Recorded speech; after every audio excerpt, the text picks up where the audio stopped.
కి అతిథులుగా చేసి జెండా ఆవిష్కరించినటువంటి శివన్ రాజు గారిని మేము మీ అమూల్య సందేశాన్ని సారీ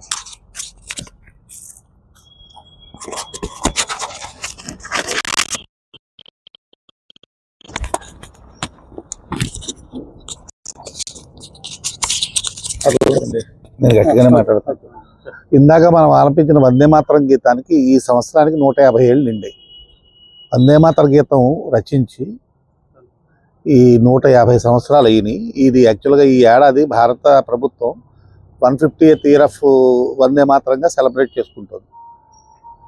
మీకు 2 ముక్కలు వందే మాతరం గురించి చెప్తాను, ఎక్కువ చెప్పను. వందే మాతరం గీతాన్ని బంకిం చంద్ర చటర్జీ గారు రాశారు.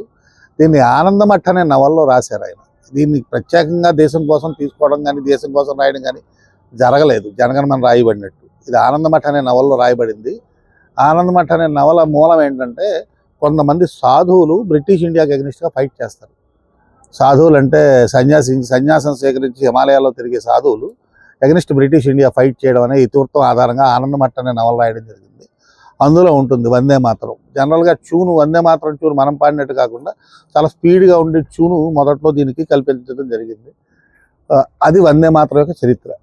ఇక జిమ్ గురించి మనోహర్ గారి గురించి మేము చెప్పడానికి ఉంది. ఎప్పుడో గురజాడ అప్పారావు గారు చెప్పేశారు, ఏమని, ఈశిరోమని దేశం ఉంటే, ఈశిరోమని ప్రజలు ఉంటే దేశమే గతి బాగుపడినోయ్, తిండి కలిగితే కండగలదోయ్, కండగల వాడేని మనిషోయ్, దేశం అంటే మట్టి కాదోయ్, దేశం అంటే మనుషులు.